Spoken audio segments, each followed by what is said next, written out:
Jean Mancini-Gough. And what's your instrument and role that you play in the music I'm field? a singer, vocalist, and say that again, please. What did you just say? No. What do you do? Do you perform, teach? Oh, in okay. addition to I perform. I'm a teacher. Kind of a jack of all trades. Singer of classical and jazz. Yeah. Yeah. And where are you from? Where are you currently residing? I live in Paxton, Mass. right now. Grew up in the area. Grew up in Oxford. Did you? Yeah. Yeah. And who are some of your mentors? I was thinking about this early on, going way back. I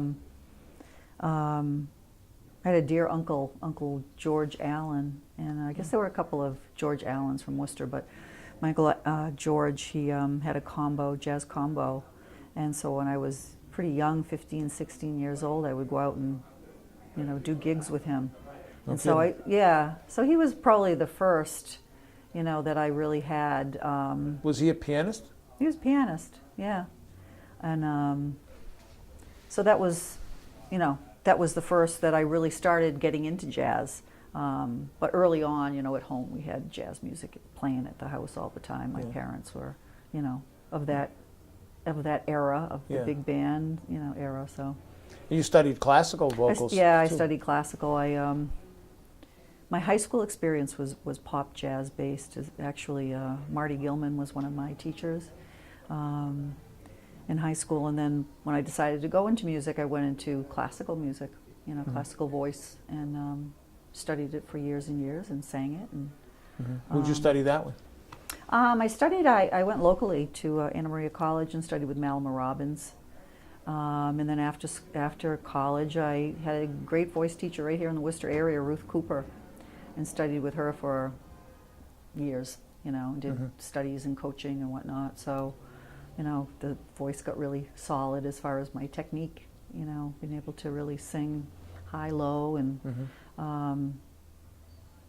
so. I noticed when you perform, you scat a lot too. Yeah. You do some of that. Yeah.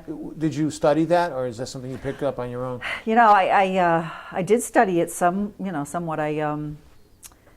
When I decided I wanted to get into jazz, I asked some of the area folks in Worcester, like Rich Artizone, and he directed me to a jam session that Jay Tyre and Ed Connolly were running. So I started going there, and when I got into it, I realized that I had to do some more studying. I could certainly sing it, but it was like, whoa, boy, I've got to get off the page and take some chances. And Jay Tyre would say to me, you got to take a solo. You have to take a solo. And being a classical person, you don't ever get off the page. That's the difference, right? You know what I mean? Right. So it was, it was a little bit of a stretch for me. It was kind of scary at first.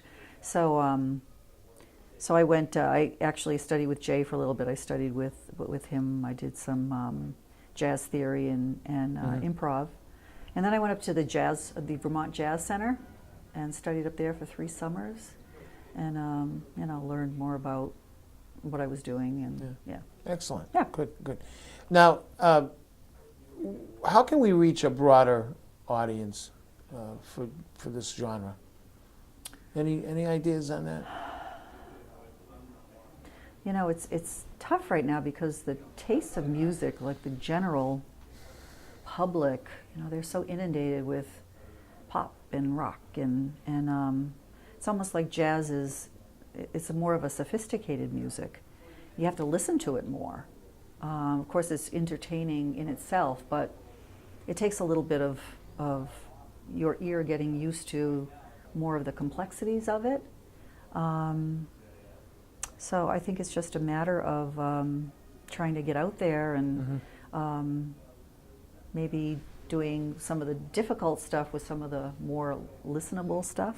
You know what I mean? Kind of make it accessible, like a springboard. Yeah. Using I ran into the same thing with classical music. When I would do recitals and concerts and things, I would try to incorporate classical music with, say, musical theater, so people could hear both. And find that link. Yeah. Now you perform still. Do you have your own group? And tell us a little bit about what you do? I do. I have a number of musicians that I call upon.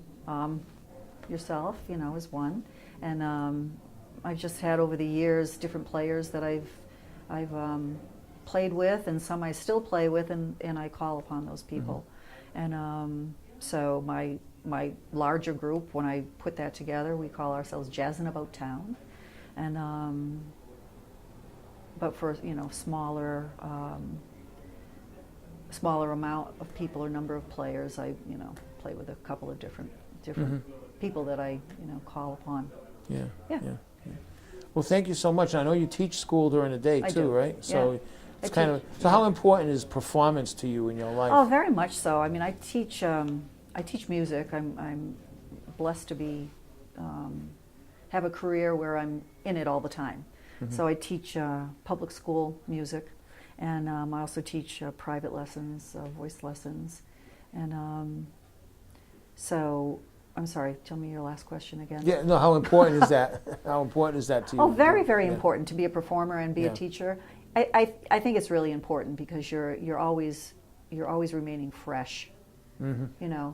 You're always having new experiences coming in through your performance that you can take into your teaching. So I think it's excellent. very important. Yeah. Yeah. Well, Jean, thank you so much for sharing Okay. your story with us today. Okay, It's thank always you. good to see you.